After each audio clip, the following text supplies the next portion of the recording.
Good evening, ladies, gentlemen, and our friends beyond the binary. My name is Agent Phoenix, and today we're delving back into the wonderful world of I Expect You to Die. Now, y'all seem to like my previous video on the franchise, so today we're going to be discussing the main antagonist of said franchise, the one and only Dr. Zor, corporate billionaire by day, underhanded villain by night. So sit on down, grab a snack, and enjoy. And as always, this video will be containing spoilers for the entire series, but I'm sure you already knew that. Now then, with no further delay, let's get right into it. Now then, who exactly is Dr. Zor? Well, to put it simply, they're the main villain of the I Expect You to Die series. They're the CEO of Zeraxis Industries, and as we find out in the first game, they're actually a fully licensed medical professional. Now then, they have quite the impressive track list and have been known to employ many people in order to further their goals. Some of these people that have worked for them in the past include, but are not all limited to, the world famous actor John Juniper, the Fabricator, Dr. Solaris, and Dr. Prism. And of course, everyone's favorite, the Hive Mind. And some of their most notable accomplishments are the fact that they managed to kidnap all the heads of state, allowing Zeraxis access to the world's nuclear codes, all while working with John Juniper to replace each and every single one of them as to not raise suspicion from the general public. They also managed to construct a fully functional orbital laser weapon known as the Death Engine. Let me say that again. Orbital laser weapon known as the Death Engine that nearly took out the agency headquarters, and the only reason it didn't is because it was forwarded by Agent Phoenix, no relation to yours truly. And, well, yeah, the agency was saved, and so clearly Dr. Zor has plenty of money to throw around on these evil plans, and most likely have connections all around the globe feeding them information regarding the agency. But what about a motive? Well, as I discussed in my video on the Phantom during the part where I discussed the possibility of Zor being the Phantom, I mentioned that Zor most likely has a long and complicated history with the agency, possibly holding a grudge or desire for revenge against them for one reason or another.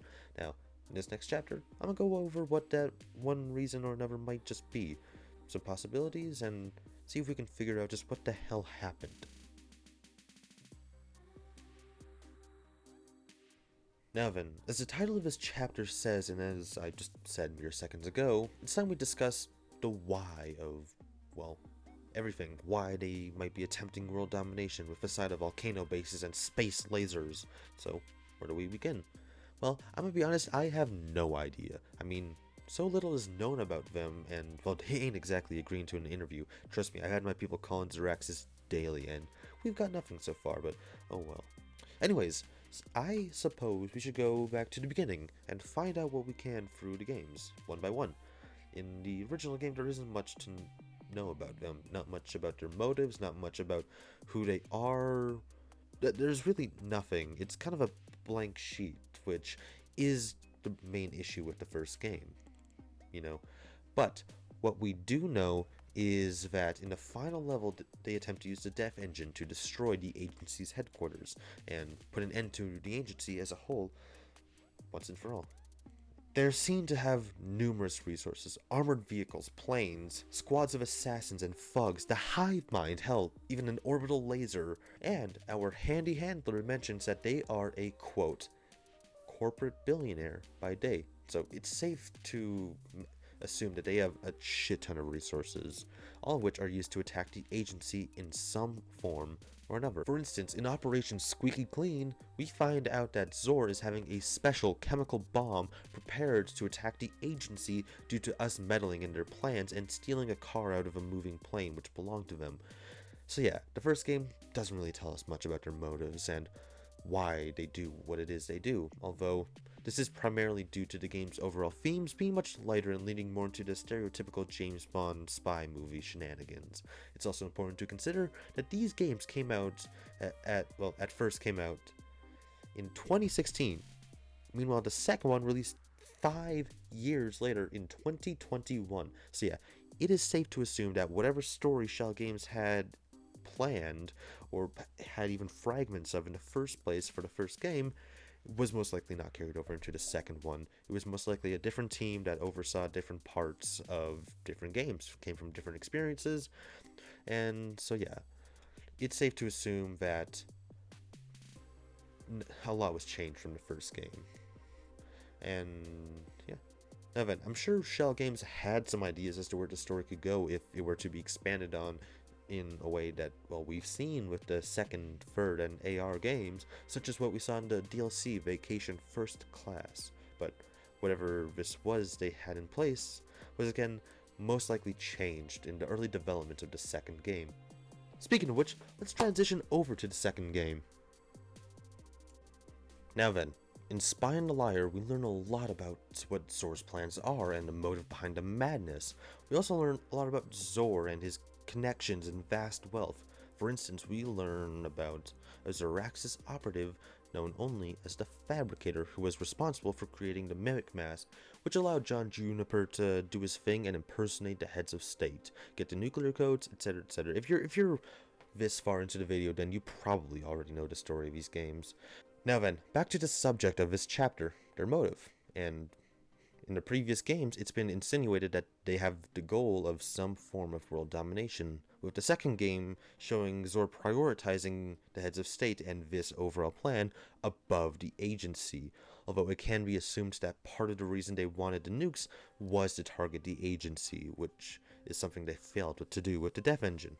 And, well, we are the one thing preventing Zoraxis from taking over the world. If it were not for the agency, Dr. Zor would have won.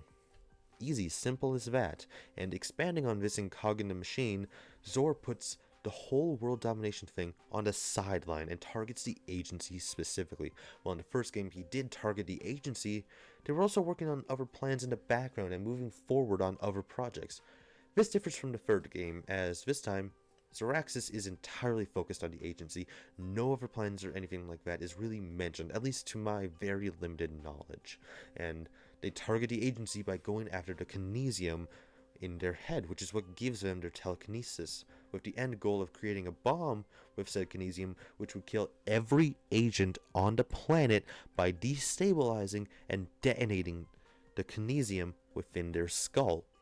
And this is also where we get the most information about their history with the agency, but don't get too excited. It's really not that much to go off of, but compared to what we've gotten in previous games, it's everything. Now then, we learn a bit more about Zor's relationship with the agency and them heavily implying that they were once a member themselves, perhaps as just a janitor, or hell, maybe they were even the lead field agent.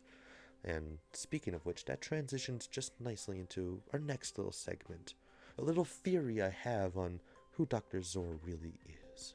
Now then, I'm just gonna cut to it quick. I believe that Dr. Zor is none other than Valeri Vati. Now, you may be asking why on Odin's Earth I would think such a thing. Well, let's get into it.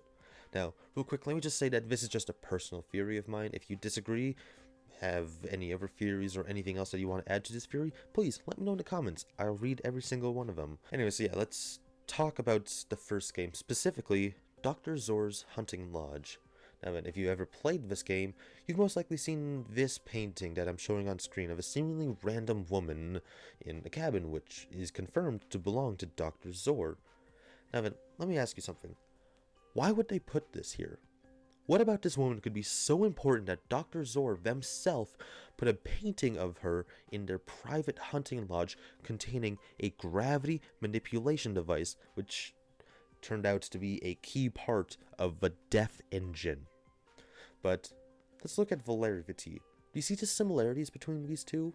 The hair, both in its length and color, the eye color, the similarly shaped head. Hell, both of them are wearing darker colors for their portrait. Most of, if not all of the small details line up pretty damn well between these two. Now, obviously there are some differences here and there between the two of them, and it's very likely that these are two completely different people. But due to just how similar these two are, I'm inclined to believe that this was actually an intentional decision made by Shell Games. But then there's also the question of, if these two are one and the same, why does Zor have a portrait of presumably a previous lead field agent in their private hunting lodge hidden away in the mountains? That seems strange. Like, I don't know about you, but I don't think most people have hand-painted portraits of random people in their homes. No, I think this portrait is more than that. I believe that this portrait is none other than Dr. Zor himself. Think about it. When Dr. Zor talks about the agency at the end of the third game, they say this. From the thought president believing. Well, Even the great Agent Phoenix will eventually burn out. Believe me when I say there is nothing left of the agency worth saving. I would know. Is it? This implies that Zor has had some sort of history with the agency, perhaps even as a part of it at some point.